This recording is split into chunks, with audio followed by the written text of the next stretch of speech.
And we are live. Hello, hello. Welcome Hello. to Sarah's B2B Live Lounge on my purple sofa.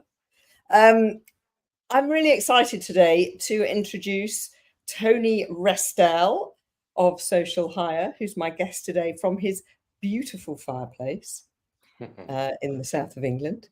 Tony, welcome. Thank you very much for having me. I'm very glad to have you here. It's really great to see you. And Tony, you run an agency, social media agency, aimed at B2B and B2C, or is it focusing purely on B2B? Purely B2B. And which is why LinkedIn is your probably your main platform that you use for your clients. Absolutely, yeah. And you've been doing that a while, am I right? 2012, would you believe it? So, yes. Wow. That's a long old time. And I'm assuming you've grown, you've changed, you've had iterations and all kinds of different things. We were joking the other day that, we can remember when it used to be the case you should post 3 times a day on LinkedIn because posting as much as possible got you the most visibility. And obviously it's a great many years since that was the case, but yeah. Wow. That's really not the case anymore. So, No. okay. So, question for you. So, if back then in 2012 it was 3 times a day, what would you say is a good cadence now for either a company page or a personal profile? Well, it wasn't even just the 3 times a day, so it was also what the post should consist of. In the early days, just oh, this is a really interesting read, and then a link to something. If you were doing that regularly, you were doing more than most people were on the platform. Whereas, obviously, you and I know today there needs to be a lot more meat on what's in your post, and a lot more sort of hook for why people should choose to spend time reading it. So that's changed very dramatically. And then, yeah, in terms of cadence, I mean, we with our clients tend to post 4 times a week on LinkedIn.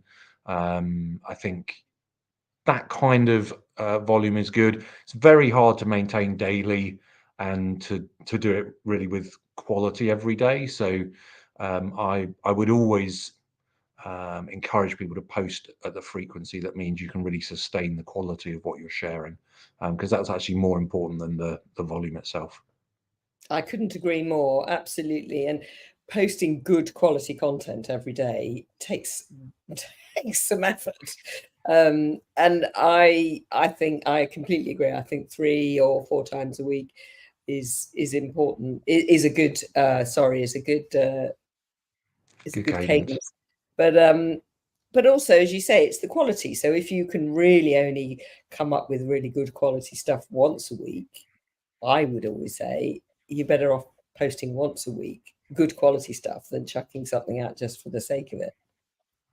Yeah, you want to be remembered for the right things, not just remembered because you slapped up something that went viral but wasn't actually very beneficial to you and your brand. Exactly. Or didn't go viral at all and flopped like a whatever. So one of the things that social hire that you specialize in, and you're very proud of this, and you sort of talk about it a lot, is this thing called social selling. Now, I'm a big fan of social selling and I talk about it a lot. But a lot of people I speak to in my world don't really understand the concept of it. And also, I'd love to talk to you more about sort of dig a bit deeper into what social selling is, and also how social selling differs from what people might know more, which is social media marketing, which is a Mm. slightly different thing. So let's sort of go into sort of what social selling is initially, just for those people who aren't quite sure. Well, I don't know what the dictionary definition of it is, Sarah, but for me, marketing is a mass activity where you are trying to reach lots of people at once. And so when we think about a lot of the things that people get worked up about on LinkedIn, it's mostly to do with marketing. What should I be posting? How often should I be posting? What's the best time of day to be posting? Etc. etc. How much reach are my posts getting? All of that for me is social media marketing. It's trying to reach a large number of people in your target sector, with one particular piece of content or one particular initiative that you're undertaking. Whereas social selling, I would see much more as trying to foster one-to-one relationships.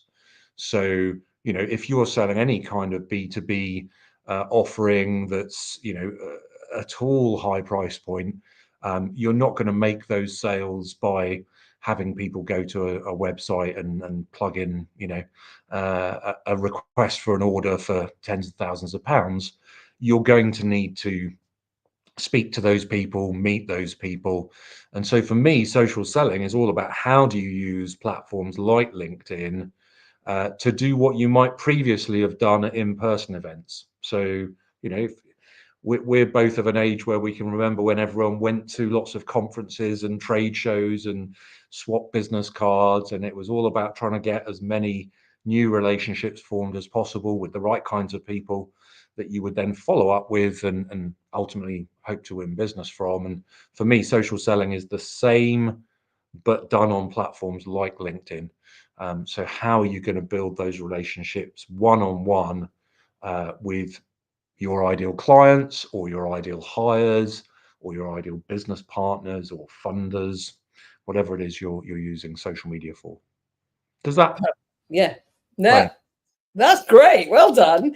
I think we need to rewrite the Oxford English and get that definition in there. But you're absolutely right that LinkedIn is networking, basically, is what it is. And in fact, this morning I went off to the other side or over to West London. It took me about 40 minutes to get there. And it was lovely to see everybody in person. There were about 35 people in the room, and it was a really nice group of people that I see once a month. And I love that. I absolutely love that in-person communication, hugging people, actually seeing people in 3D. But what's also great, and they were at this particular meeting this morning, there were a whole load of people I hadn't met before. There were about 6 or 7 I hadn't met before. Came back home to the office, and I spent the next hour connecting with all of these people on LinkedIn. And we're continuing the relationships that we had this morning on LinkedIn. And I think there's really now in our business world, there's a place for both to work together. And Yes. I think that's valuable. I think definitely you don't need the in-person, but for me it's a real add-on, it's a bonus. And I have clients all over the world, so obviously I'm never going to see them in person, as I'm sure do you. But treating LinkedIn as an in-person event and having that mindset that it's just like going to a networking meeting in person, I think is a great philosophy, and I think can dispel a lot of fear for people around the whole idea of LinkedIn. Mm. But what I do think is interesting is it seems to me that too much of the conversation on LinkedIn is oriented around how do I improve my social media marketing and not how do I improve my social selling. And we did a really interesting piece of research over the last months and spoke to about 170 owners of B2B firms just to find out from them, what are they doing on social media, and is it producing results for them? Is it turning into, consistently new client wins and new business? And what was really, really interesting, and I hope will be a useful takeaway for people on the call today, is that businesses were 6 times more likely to be winning business from LinkedIn and other social sites if they weren't just relying on social media marketing, but they were also extending into doing social selling. And so all the focus at the moment about, what should I post? How do I get my posts seen by more people?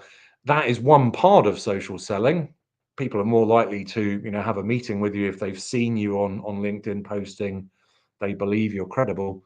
But if that's all you're doing, social media marketing, waiting for the leads to come into you from, you know, what you're putting out there, you're 6 times less likely to be getting lots of client wins from that activity than people who've gone the extra mile and embarked on social selling as well. So yeah, for me, that was a absolutely fascinating finding. It sort of dovetails with the work that we do with clients and what we've seen over the last 12 years. But to have that validated by talking to so many other businesses that aren't clients, just to see what they're doing and what's working, yeah, was really fascinating, and hopefully gives people good steer on what they could be doing if they want to ramp up results. That's a big number, 6 times more if people are using social selling rather than just putting posts out, which is your traditional way of social media marketing. That's a big difference, isn't it? That's a big stat. And in terms of social selling, what does that physically mean day to day for people, for companies rather? I think you want to be, well, a lot of it happens behind the scenes. So you are, you know, using direct messages, you are using video messages, leaving voicemails, doing things one-on-one with people, or could be through commenting strategies as well. But you're trying to spark conversations with people one-on-one rather than trying to put out, you know, messages and posts that get seen by huge numbers of people at a time. So it's all about orienting more of the time investment you put into LinkedIn and other platforms around those kinds of one-on-one activities, as opposed to the posting and mass marketing activities. Brilliant. That's really good description. I mean, the posting is still important. Absolutely. It's, you know, showing your knowledge, putting yourself in front of new audiences is also important. But taking that extra step to do the social selling is what you've seen in your research to Mm. really start getting the results. And just to give you a very simple illustration of that, Sarah, from doing that research, which we initiated by contacting people through LinkedIn, you know, we've picked up lots of new client wins from that because it gave us a good reason to be in conversation with B2B business owners. And lots of the people we spoke to were getting great results and shared with us what they were doing and the results they were getting. But obviously, lots of the other people weren't getting those results and were frustrated that, you know, all the effort they were putting into social media wasn't turning into anything. And so that became a very natural, you know, conversation starter for us about, okay, well, you know, what would it look like if you were to work with us to turn that around? And so that's a classic example of social selling. Now that we've got that piece of research and we're pushing that out there and getting it seen by lots of people, that's social media marketing. But the actual time that went into producing that report in the first place, that was social selling, because that was getting me and my team on to calls with those ideal clients, you know, on a one-on-one basis, taking the relationship off LinkedIn and into a Zoom call, or into a face-to-face meeting, or whatever it might be. That's really clever. But what's happening in that process is that you are actually building proper relationships with people. You're also showing your knowledge and you're showing your area of work, which is obviously important. Mm, So yeah, win-win for you guys, and I think that's a great strategy. And people love to get involved in other people's research. I'm sure you found that when people are asked a question, you know, there are many companies and people who think this is an interesting area that I don't know about. I want to get more involved, and yes, I want to answer those questions. So mm, fantastic. And you touched briefly earlier on how LinkedIn, the reach on LinkedIn is perhaps not what it was and is a little bit more tricky than it used to be. And there are a lot of posts and there's a lot of talk on LinkedIn at the moment about how people's reach and engagement is dropping. Is this something that you've seen across with your clients? So the first thing I would say is reach is definitely in decline. You're seeing that across huge numbers of accounts. It's really the exception if you've not been seeing that. So if you have seen that, you know, don't feel that it's down to something you've done. It's not. And there are all sorts of reasons for that. I mean, LinkedIn is filling the feed with collaborative articles and things other than our posts. And so, you know, there's only a certain amount of space to devote to posts. And if that amount of space goes down, then the amount of visibility each post gets obviously goes down as well, stands to reason. But what I would really stress are from that research, there were three things that firms were doing in order to get results from social media, and reach is one of those. So the first thing they've had figured out was, okay, how are we going to grow an audience of our ideal clients on social media? And so they had, you know, processes in place that meant that each month their business, their team was going to have a bigger audience of their ideal clients than they had previously. But then the second thing they were doing was building trust and credibility with that audience. So making sure that they're seen on platforms like LinkedIn as being expert at what they do. And then the third thing that they were all doing was converting. So they were figuring out, how can we take these relationships we've got on LinkedIn and other social sites and move them along in a way that we've now met these people in person, or we've now had a Zoom call, or they've now joined a webinar that we're hosting, or a business breakfast, or whatever. And so within that, reach actually is not as important as we might think, because most of these businesses that are successful have said, we don't need to reach hundreds of thousands of people. We just need to reach the decision makers in our particular, you know, little niche market. And so if we're able to build an audience of those people, and then we're able to ensure that those people are seeing us, it really doesn't matter if our reach has fallen off, provided the core people we want to see our posts, you know, are still by and large seeing them. And so that's why for me, it's, you know, it's been very overblown on LinkedIn, obviously, in the last few months, how significant the decline in reach has been. But if you speak to a lot of people who do social selling, they'll say, well, actually, you know, my sales haven't been impacted by this.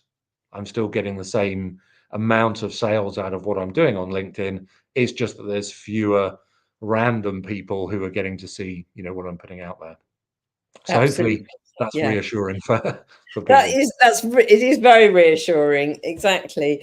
And that's why having a sort of two-pronged approach, if you like, having the social selling aspect as well as the social media aspect of getting out there on LinkedIn is the ideal combination, because if one drops off, you've still got your social selling.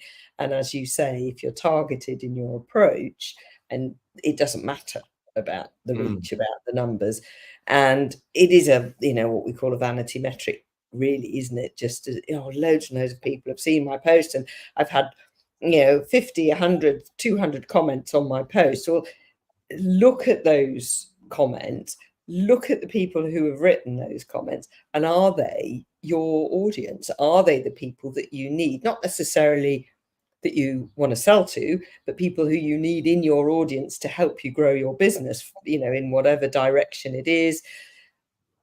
Have a look and see. mm. And if the people that you're getting commenting and, you know, seeing your posts are still relevant, then I think it's, as you say, you don't have to worry about those people who, you know, the sort of the stragglers, if you like, who aren't going to help you in your business at all. And to put that in context for anyone who's watching who's not had a post go viral on LinkedIn, you see the validity of this when a post does go viral, because people aspire to that happening, but it's actually quite a nightmare when that happens. You know, I had a weekend wiped out where one of my posts went really viral, got hundreds and hundreds of comments coming in each day. But you know, I like to respond to anyone who comments on my posts, and so literally took out a weekend dealing with this. But because it had gone viral, it was no longer reaching my first degree network, who are largely the kinds of people I would do business with. It was now reaching all sorts of people in all sorts of different walks of life, all sorts of different countries that we don't work in. And so a lot of the reach that that post got, and therefore a lot of the engagement that it generated, was completely irrelevant to my business. So I really caution people, you know, don't chase virality unless you really are selling something that is, you know, relevant to pretty much everyone in the world. But as soon as you're in any kind of niche business, then just reaching your niche is what you really need to focus on. Absolutely, absolutely. And oh my gosh, well done you for responding to every comment. And in fact, last weekend it was my birthday, and I had hundreds, literally hundreds of happy birthday messages in my DMs. And I started to reply to all of them. So thank you, how are you? Like, it's like, come on, we're going out now. Finish it, you know, it's time to do something else, Sarah. Get off your Yeah. phone. And we really try. And I know, you know, we really try to build up those relationships. But sometimes, as you say, it is difficult. It is difficult. But then, controversially, I'll get a comment on a post from either a first, a second, or even a third plus degree connection, and I'll check them out. If I haven't seen them on my post before, I'll have a look at them. And if they are somebody who I think I want to engage with, then yeah, I'm there straight away Mm, building that relationship. But that's a very, you know, that's a much more targeted approach.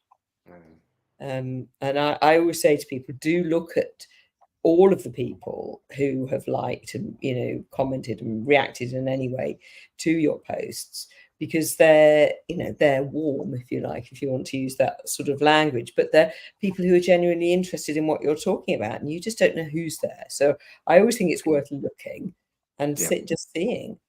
And also it's important to know who our content is hitting, who is it reaching, because we could be writing all these posts, as you say, and going out and getting masses of reach, but not one of those people are people that are going to help us grow our businesses. So that's when you need Exactly. to look at tailoring your content accordingly. I'm guessing, and I'm sure that's what you do for your clients very well, Tony. Mm, absolutely. Moving on. So talking of social media, and it's really interesting that you've identified the difference between social media and social selling.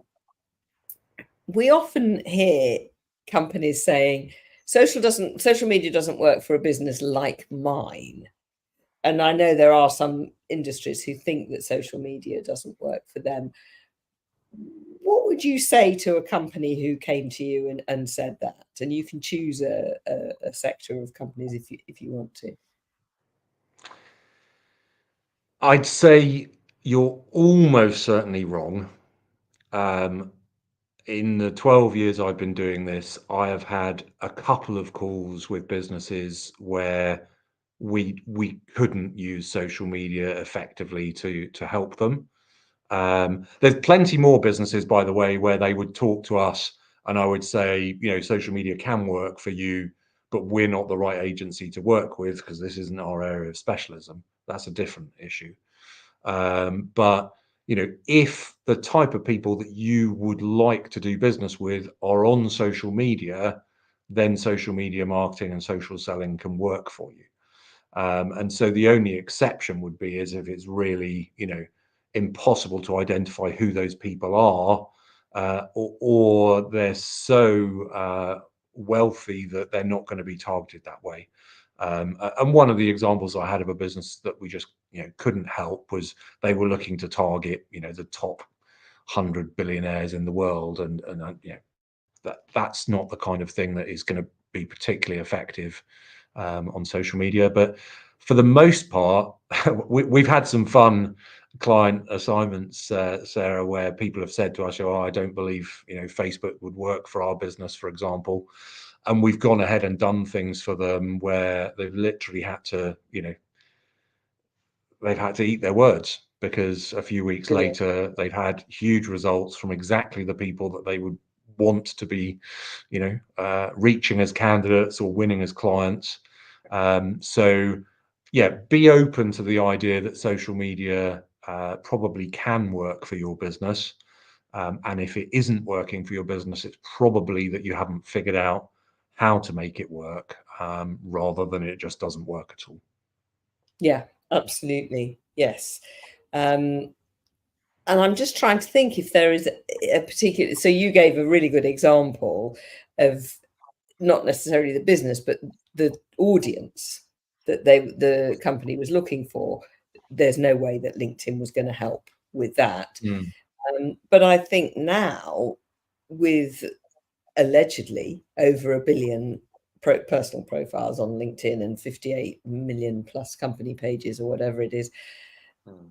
surely pretty much every industry is on LinkedIn now. I'm just trying to think of some that might not be. I can't really think of anything right at the moment.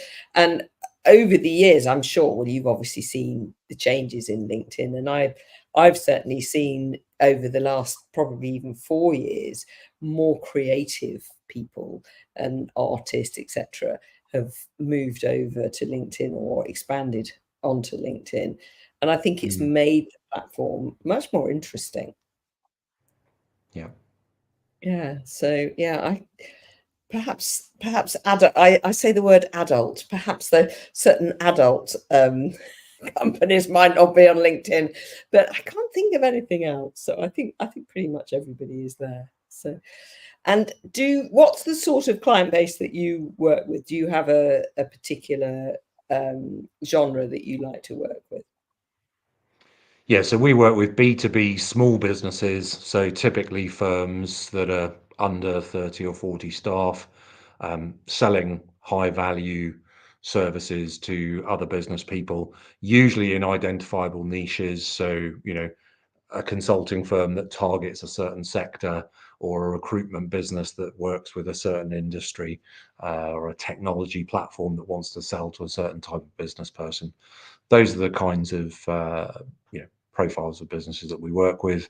Um, yeah, and if you're selling high value offerings, then social media and social selling are very effective at getting you enough of the right initial meetings with people, that it can really contribute significantly to your business development efforts. Yeah, no, absolutely, 100% it can. So the last question I've got for you, Tony, is the crunch question. So for anybody watching now, or for anybody listening to the podcast when it finally emerges, which I still yet to get off the ground,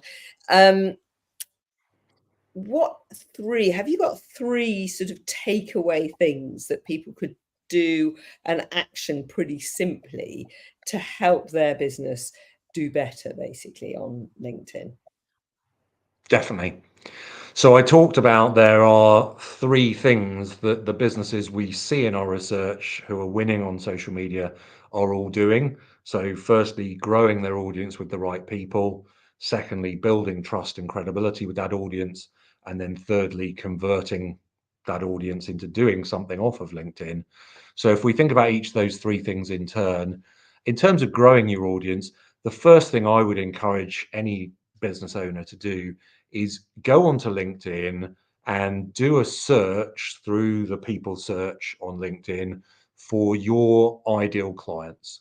So let's say you are in the tourism sector. Go onto LinkedIn, search for all the people who are in executive positions in all the main tourism companies that you would want to have as clients, and see how many of those people there are on LinkedIn in whatever geographies your business would target. And that'll give you a number. That is a number to aspire to. That, these are all the people that our business would benefit from reaching and having meetings with and conversations with, on LinkedIn and off LinkedIn. And then flip that search and do a first degree search So you're just seeing, okay, how many of those people do I have in my network? And then you can also share that search URL with other members of your team and get them to do the same thing. What you almost always see, Sarah, is most companies have barely scratched the surface in terms of building up a network of the right contacts in their industry. So that would be my first tip, is get a feel for how big is the gap between the audience that you really ought to be reaching on LinkedIn versus probably the far smaller network of contacts that you and your team have right now. Does that make sense?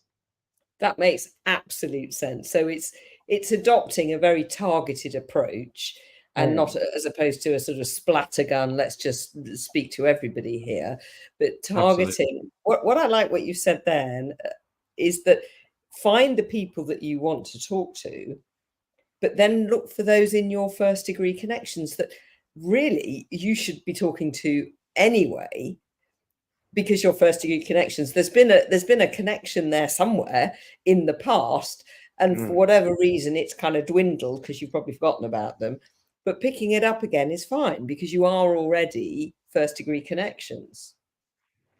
And I So would say both the management consulting industry and the recruitment industry pride themselves on being, well networked, well connected in our industry. But when you do that exercise with people, even in those two sectors, what you tend to find is they've only got a tiny percent of the people that they would want to be winning business from and influencing actually connected to them and their business at all. So there's a yeah, huge gap there. The second thing then, building trust and credibility. One simple bit of advice I would give for LinkedIn is to vary your posts. What do I mean by that? LinkedIn tries to show each of us things that we're interested in. We may have a view on whether it does a good job of that or not. But what that means is if you're someone who stops and watches a lot of videos on LinkedIn, LinkedIn will show you more videos. If someone else doesn't stop and watch videos at all, they'll over time be shown far fewer videos. The same is true for PDF posts and polls and blog shares and all sorts of other things. So one thing that we encounter a lot with firms, even if they've been quite active on LinkedIn, when you look at what they're actually posting, they're very often guilty that it's all the same. So they only share lots of links to blogs, or they only share lots of tip posts. Very few firms actually have a good mix of, some really good scannable PDFs, some good polls, some good videos, some good text posts. So have a look at what you're putting out there. And if you can mix it up a bit, I'm absolutely sure you will reach more of the people who are in your network than you do currently. So that would be my second tip. Anything you would add on that one? no, interesting. So I'm smiling because this is just brilliant. This is just such brilliant content that you're giving away. So I started working with a new client this week, and I said to them, "Oh, and then we're going to do a poll on that day, all the MDs all on Zoom, or three of them went, poll? Why would anybody be interested in answering questions?" And I said, "No, people want to get involved, and it is." And I talked about varying your content, and you are appealing to a wider audience, because you're going to get those people, as you said. If people prefer to watch a video, you're going to attract those. If people prefer to see a written post, you're going to attract those people. So no, absolutely, I think that's essential. And also, I think people get content fatigue as well, don't they? If they see the same kind of stuff over and over and over, it's a bit boring, you know? So, yeah, no, I love that. Okay, so varying your posts is your second tip. So, tip number 3. Tip number 3 would be to sit down as a team and brainstorm, how are we going to convert these contacts that we've got on LinkedIn into people who've now done something with us off of LinkedIn. And I'll just give you a couple of examples. So I spoke at a recruitment industry conference in Toronto last year, and I used the fact that I was going on that trip to message all my recruitment business owner contacts in that part of the world and say, I'm going to be at this event. If you're going to be there as well, it'd be great to meet up. If you can't be there, I'm going to be there the next day, and I'm going to host a lunch for recruitment business owners the following day. So we'd love to get you along to that if you can't make the conference itself. And that got me a huge number of meetings, both at the conference itself and then the day afterwards when I was in town as well. Had I reached out to all those same people and said, oh, I see you run a recruitment business and we can probably help you, win more clients and attract more candidates. Why don't we talk about, improving your social media? I'd probably not have got a single meeting from, being as direct as that. So that would be one example. I gave you the example already on the call of reaching out to B2B business owners to find out what they're doing on social media and what results it's getting them to contribute to a piece of research we were doing.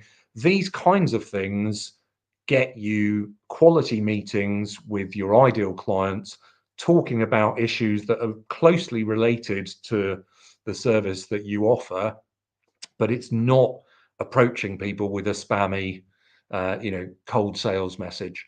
So my third tip would be to, sit down, brainstorm as a team. What approaches could you try out that could work for your business? And then try those out and figure out, what is the winning formula for us in the sector that we're in. That means that we can convert people who are in our network into people we've now met, who've now come to a business breakfast we're running, who've now booked in for a Zoom call with us, who've now agreed to meet us at a conference we're going, something like that. And that is, the gold of social selling is you put the effort in on LinkedIn, but you end up with a huge number of meetings and ultimately clients off of LinkedIn. Brilliant. And I think there's a lot of people who miss that last step. So they go out on LinkedIn, they've created their profile, they're posting varied content and they're spending time. They may even be commenting on other people's posts and replying to comments on their own posts and doing that initial part of the social selling bit. But a lot of people stop there. And I see that a lot. They don't take it to the next stage. They don't really build on the relationships. So using tactics like, I'm going to be in your area, next week, do you want to meet up? Or I'm at this conference, would you like to come? Etc., etc. I think that's fantastic. And in fact, I spoke at a conference up in Birmingham last year before, and I identified 5 companies that I really wanted to speak to, and I invited them to the conference. And I got I got a couple of free tickets, so they didn't pay, and 3 of them came, and 1 of them turned into a client. And I really didn't do very much, to be honest. But it's making that extra effort. And in fact, you putting on the business breakfast the next day and getting a whole load of people together, it just takes it to the next level, doesn't it? Takes it to the next step, and it's the next step in building that relationship. And once you figure out what does work, that opens the floodgates. There are then a huge number of things that you could do that, that fit that kind of profile of idea and that work really well. But as you say, Sarah, it's just most people aren't doing that final step. And if you're just building an audience and posting on LinkedIn and waiting for the inquiries to come to you, well, as our research showed, you're 6 times less likely to get lots of client wins from that than if you do that last step of also building in being more proactive about making things happen. Absolutely, yeah. Proaction is the word. Being proactive, definitely. We've gone over time, I've noticed. These, I tried to schedule them for half an hour, but it never quite happens. There's always so much to talk about, and you and I could probably sit here and jam all day about LinkedIn and social selling. But I have loved our conversation today. It's been illuminating. So thank you, Tony. I love the 3 final tips that you imparted. So hopefully people can take those away and actually do something with them. And thank you so much, Tony Russell, for joining me today. I shall be back on the purple sofa at the same time next week, and I have two guests with unpronounceable names. But I will be talking about that much more. And next week's Purple Sofa event, B2B Live Lounge, I will be talking about employee advocacy, which is a topic very close to my heart. But this week we've been talking to Tony Rastow from Social Hire about social media marketing and about social selling, and it's been a fantastic conversation. Finally, Tony, question: where can people find you? I guess fairly obviously on LinkedIn. You're welcome to connect with me there. You'll find a book an appointment button on my profile, so feel free to connect with me there, or socialhire.com. You can book in a call there as well and find out what it is we do. Thank you so much, Tony. And I look forward to following your content and your amazing research on LinkedIn. Thanks very much. Thanks a lot. Bye for now.